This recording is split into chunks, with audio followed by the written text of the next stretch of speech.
Hello, how you doing? Welcome to another episode on the Youth Arena. We trust you've been blessed all the while from the previous episodes. Do well to visit our YouTube channels and other social media handles to get tips on how to get the previous episodes and be blessed by them. We're going to continue from where we left off in the last episode. We've been handling what the leader should do in order to help expand his leadership influence. We've said a number of things over the past episodes, but in this particular one, we started with feed and nurture, and under it, we've discussed very important subjects: the effects of nurturing. When you nurture people, what are some of those things that it does in the life of the people you are nurturing, the life of the people you are feeding? So that's what we've been looking at. And in this particular episode, we're going to be looking at the how of nurturing. Like I will always say, we are not just interested in telling you what you should do or what you should know as a leader. We're also interested in giving you practical ways on how you can do them. So in this episode, we're going to be discussing the how of nurturing. The how of nurturing. We've been talking about feeding, nurturing, and yes, over the episodes we've been giving tips here and there on what you should do to nurture people and all, but we want to zero into it fully in this particular episode. What should you give to the people under your leadership that will help them get nurtured, and become better persons and better leaders than they already are. So I'm going to be sharing that with you, trusting that it's going to be of great benefit to you. Feel free to let us know how this program has impacted your life and what you've been learning. And if you have questions, also follow the handles displayed on your screen to send across to us whatever questions or comments or commendations that you have. If you have criticisms, also bring it along. We are able to handle them and make adjustments where necessary. Thank you. All right, so we'll dig right into it. The how of nurturing. Now, first of all, you will understand that many people, the act of nurturing, the act of feeding people, helping people become a better version of themselves, does not naturally come to them. It's not a natural instinct for them. I acknowledge the fact that there are people who, when you relate with them, you become better. They seem to have gone to one mighty school and they seem to have been taught on how to do these things. Sometimes when you see them believing in people, you see them, helping people, you are amazed. You desire to be like them, desire to be as spontaneous and as, talented as they are in doing what they are doing.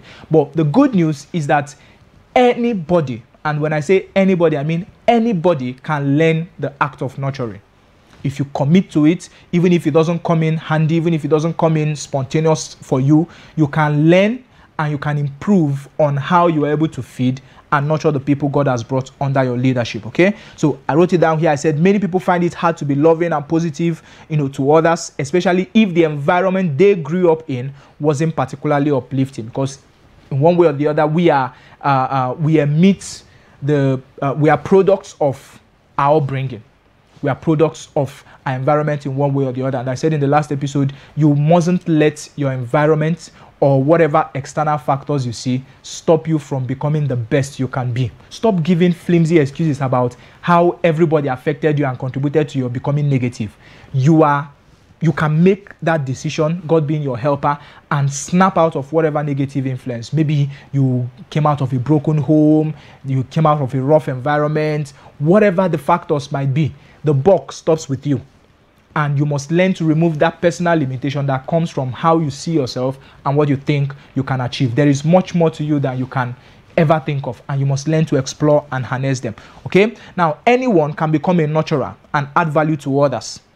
Anyone can become. There are a number of things you need to know, however, on how to do these things. The things I'm going to talk to you about are things that when you start doing, when you start applying to the people God has brought under your leadership, you discover that you are feeding them, you are nurturing them, you are helping them become a better version of themselves. And they wouldn't just become better versions of themselves, they will be grateful to you as their leader for helping them, for being part of their success process and success journey. Now let's get right to it. What are some of those things that you give to people that helps you become a nurturer to them and all of that? Number one, I wrote down here, I said we can become nurturers to people. How do we nurture people? Number one, changes your priorities and your actions. It goes a long way to change your priorities and to change your actions. I wrote here, I said love for others always finds a way to help.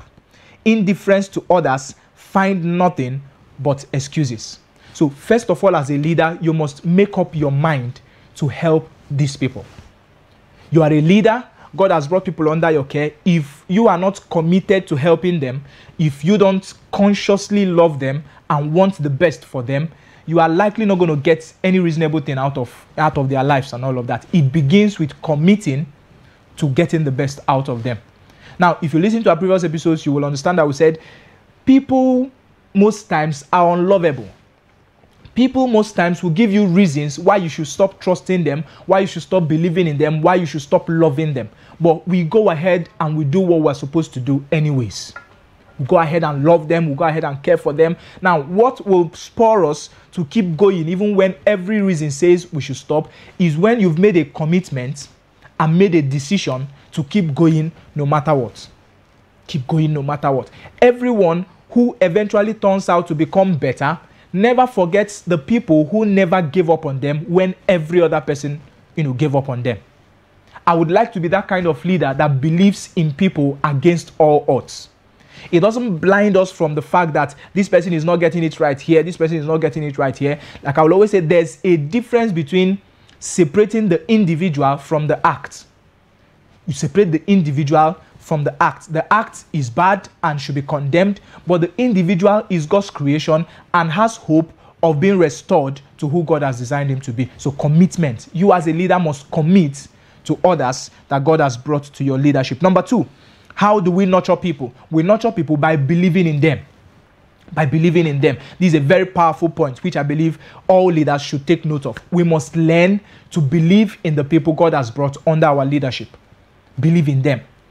Believing in them can be tough anyway, but we have to do it. I said people rise or fall to meet the expectations of those who are closest to them. They rise or fall to meet the expectations of those who are closest to them, especially those who they respect. People can do anything just to ensure that they meet your expectations as a leader. So you have the responsibility of creating an enabling environment for them to trust you, which is where we talked about integrity. They can trust you when you have integrity, when they see you as somebody who has their interest at heart, genuinely. And then when that happens, you are better able to influence them in the sense that they know you love them, they know you care for them, they know you want the best for them, and they see you as somebody who can be trusted. Once they're able to gain your trust, or you're able to gain their trust rather, it's called that, when you believe in them, they live their lives to help achieve whatever standards you've set for them in your minds, maybe even verbalized and all of that. You tell them your expectations and you see them working so hard to meet those expectations. And even when they fall short of those expectations, you don't condemn them, you encourage them at least for taking the steps to try and then helping them know that they can still achieve it. You could even show them a few ways on how to go about achieving that. So we must believe in them as leaders. Now give people your trust and hope, and they will do everything they can to keep from letting you down. Of course, when we're talking about giving people your trust and hope and they do everything not to let you down, we're not just talking about everybody in general. No, because I'm aware there are people you can give your trust and hope and they will collect it, grind it very well, and throw it to the dust. They don't care what your trust and hope in them becomes. But that's where, the issue of integrity and being a person that can be trusted comes in. We are talking about people in your leadership, under your leadership rather, and these things are possible when you are able, to live a life of integrity and get them to value your trust in them, value your hope in them. It's a process. It takes time anyway. But when that happens, when you trust them and have hope in them, have faith in them, it's called that they are doing everything within their powers to meet your expectations, or to make sure they don't disappoint you. Very, very important. So we believe in them. We believe in them. I'm a product of, somebody who believed in me. Right from my family background, right from when we stepped into ministry and all of that. I've had people around me who believed I could do much more than I'm doing right now. Okay? And sometimes when you even make mistakes, the way they will correct you is not from the condemnative angle. They come from the angle of something like this. They say, how can you do this thing? You can do better. You are better than this now. Some of those statements formatted my head to knowing that I can do better than I'm already doing right now. Say you prayed for 10 minutes, say, 10 minutes. You have ability to pray for 30 minutes. I say, this man who I respect so much said I can pray for 30 minutes. Come on. By the next time we are meeting him and he's asking, it's called that you made efforts. Even if you didn't finally hit the mark, you made efforts to meet his expectations for you. So we believe in people. When you believe in them and what they can do, it's called that, they are being fed, they are being nurtured, and your influence over their life is growing. They are opened up to you to be influenced by you. Sometimes people carry visions and ideas to you. I've been in spaces where you take visions and ideas to people and all they see is the impossibility of that vision or that idea coming to pass.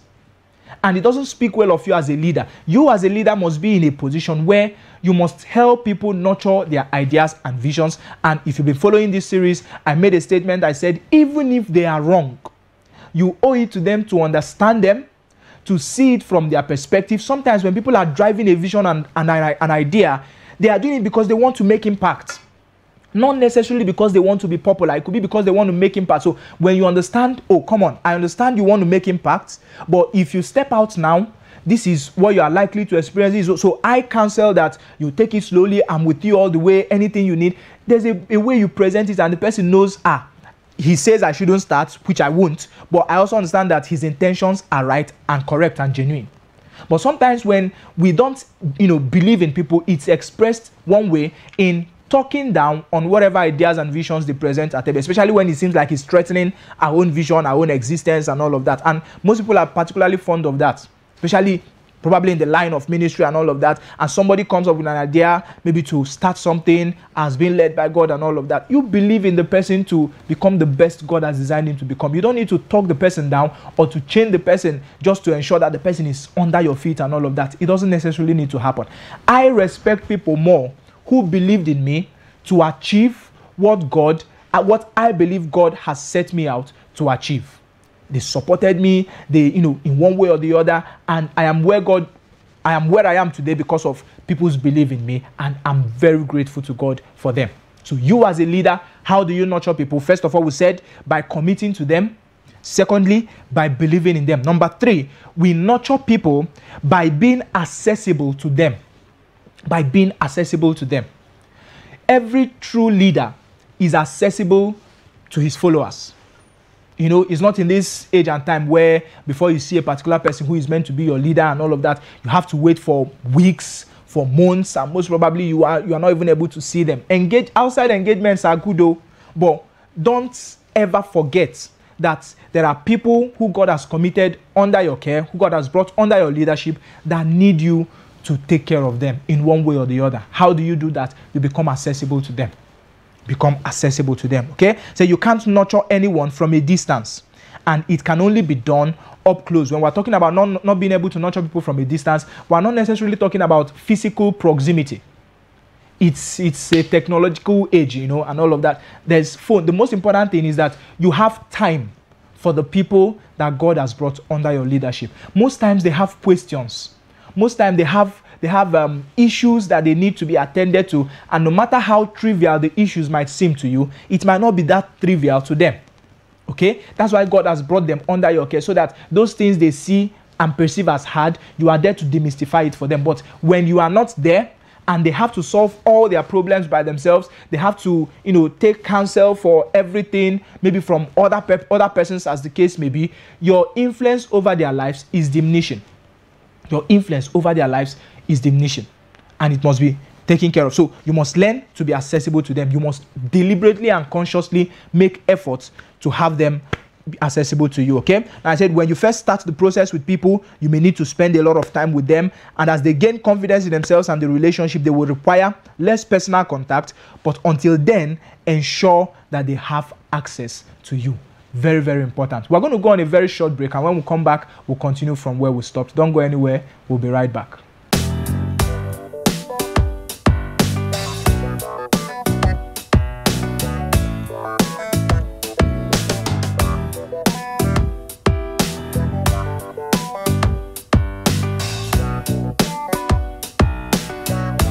Hello there. You're welcome back. Thank you very much for staying with us. We trust you've been learning. Okay, before we went on a very short break, we were talking about the things, we're talking about rather how to nurture the people God has brought under our leadership, we've said a number of things. Number one is by committing to them.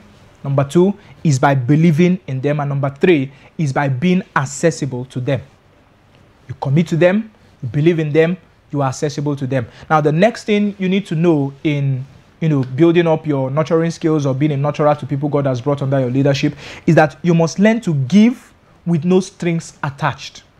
You must learn to give with no strings attached. I said, instead of trying to make a transaction out of it, give freely without expecting anything in return. I said, you will discover rather, as you think about life, that your moments of impact are the moments when you did things in the spirit of love. Your leadership shouldn't be a place where, you are doing things for people because you expect that they do things back for you. That's transaction. That's transaction, and it shouldn't be. When God has placed you as a leader over some persons, you should be able to feed them, you should be able to nurture them without expecting anything in return. Now, the things you are likely to expect that they give you back will flow naturally. They will actually come. As human beings, we might not be able to shift expectations totally from our feeding and nurturing people, but the point I'm trying to make is that it shouldn't be your focus. It shouldn't be your focus. It shouldn't be your focus. Sometimes you see scenarios where a particular parent, will be investing in the child and all of that, and he is hard on the child or lavishing stuff on the child to the intent that the child, when he grows up, will start feeding him. No, first of all, is your civic basic responsibility to your child to give him the best you can give him. The other one is an offshoot of what you've done for him or her. Okay, so as a leader, we shouldn't give to the people God has brought under our leadership with the expectation that we get something back from them. It affects how we relate with them if that's the way we think. It affects how we relate with them. It also affects how we relate with others, because it means we are having a mindset that if you are, it's more like a business transaction mindset. If there is nothing in it for you, then you are not going into it in the first place. And that's not the mindset of a leader. That's not the mindset of a leader, okay? So we give with no strings attached. We love people just because it is the right thing to do in loving them. We give them love. I was talking to some persons a few days ago. We were having a relationship talk show, and I told them we live in a generation where it's like our boys rarely do things for the opposite sex, without expecting anything. It seems like purity in friendship is being greatly downplayed, and that shouldn't be. That's on the aspect of relationship anyway. Bringing it in the context of leadership, we should be able to nurture people under our leadership without expecting anything. And of course, you might understand what I'm saying if you are in the youth circle of leadership and ministry. When you see, I greatly admire people who are in the youth ministry. I see them as people who they don't expect profit like today, tomorrow in investing in the life of young persons. You are dealing with teenagers, you are dealing with young people. They have a long way to go in life, and you see them pouring their energy, their time, their resources into these young ones. It's not to the end that we get something back from them in return in times to come. No, it's to the end that they become all that God has designed them to become.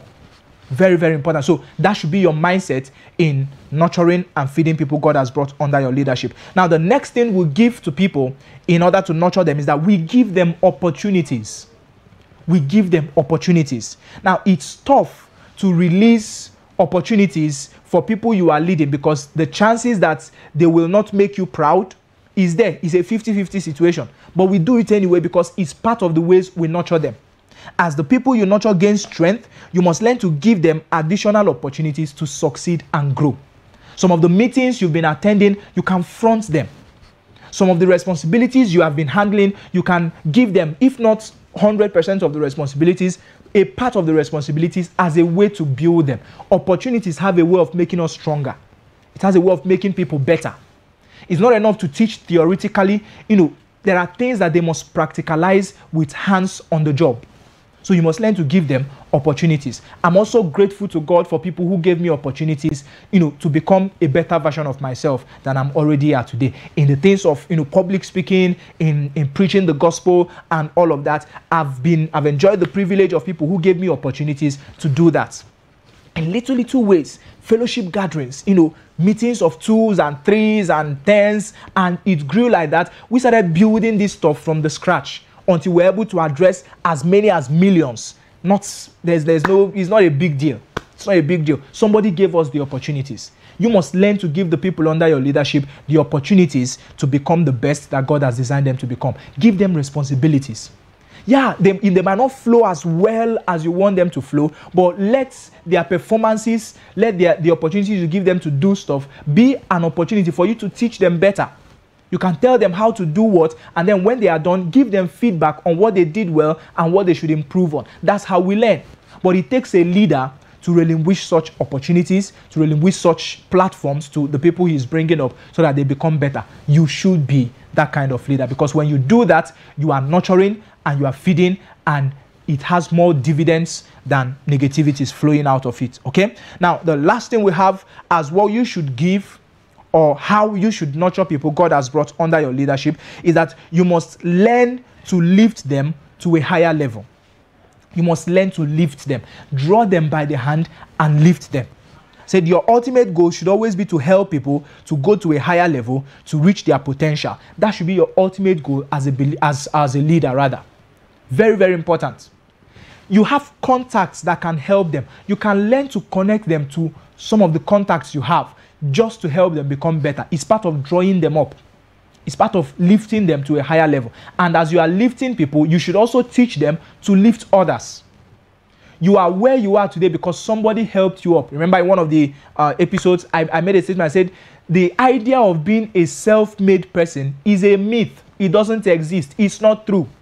You are where you are because of relationships, one relationship or the other, either a relationship with somebody higher than you, or a relationship with somebody you are the same level with, or a relationship with somebody, who you are bringing up. Very, very important. So we must learn to lift them to a higher level. I said nurturing is the foundation upon which they can begin the building process. If you feed them, if you nurture them, you are laying a foundation for them to become a better version of who they've always been. Very, very important. Okay? So help lift them up. Help create opportunities for them. Help connect them to, your contacts. Help project them. There was something when I was growing up that the people who brought me up did. They will invite them for a program, a program to come and preach the gospel and all of that. And they will say, I will go with them. I say, no problem. Now, they are to preach. But what they would do is that they will ask me or any of the boys who are a team then, any of the boys, who they were bringing up, to prepare to take prayers before he comes up, or to take a 5-10 minutes gospel charge before they come up. We were not the ones invited. The man of God was the one who was invited, but as a means to give us the opportunity. And that way, as tender as I was able to address crowds of hundreds. I had phobia, starting up like that and all of that. But with such opportunities, those fears were dried up. And I'm ever grateful to, the people who gave me such opportunities. Very, very grateful. Sometimes, you discover that the people you are bringing up only have the opportunity to play around a limited space. By your level of exposure, they can also be exposed if you make it a point of duty to lift them to a higher level. Sometimes, they have programs, and the people who brought me up, they have programs, and they will send me to go and represent them after duly consulting with the people who invited them, as a way of ensuring that I'm lifted from where I am to a higher level. I'm forever grateful to God for them. And it impacted my life in the sense that I imbibed that character. And I saw it as something that helped me, and therefore it doesn't cross my mind, so to speak, or it's not, how do I put it? I don't know the right word to use now, but it's not priority for me to downplay others and not lift them up to a higher level in my own leadership. Why? Because I was positively influenced by others. Positive. So you must learn to lift people by the hand to a higher level as a leader. That's a way of nurturing them. Sometimes we feel that if we lift them, they will take our position. The truth of the matter is that they can never take your position. Because as a leader, you must be committed to become better than you are today, better today than you were yesterday. Okay? So it's very, very important to lift them to a higher level. Now, I said there are about three kind of persons we have. There are the people who discourage others trample on their creativity, and tell them what they can't do. That's the first dimension of persons. There's these other persons who are selfish. They have good intent, but everything they do is about themselves. It's about me, myself, and I. And then there is the third person, which every one of you as a leader listening to what I'm saying today should be a part of. That's the group we should be in. These other persons are life enhancers. That's what I call them. They are life enhancers. They are people who reach out to enrich the lives of others, who lift people, who inspire them, and that's who you should be. Be that person who enhances people's lives, and you will not regret it. Now, the process of nurturing and getting the results and the feedbacks, positive feedbacks that come along with it, it's a process. It takes time, but we must be committed to it because it pays.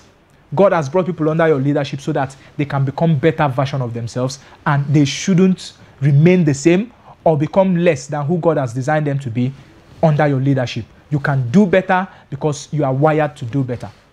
You are wired to do better. Thank you very much for listening to us in this episode. We trust you have been blessed. We would like to get your feedbacks, your comments, your recommendations, or whatever. But let us know how these programs have been blessing your life. The sponsorship details are scrolling on your screen. Do well to support the program. Do well to also follow us on our various social media handles, and you'll be glad you did. Thank you very much. Till I come your way next time, I remain your host, KC Eze. See you next time. God bless you.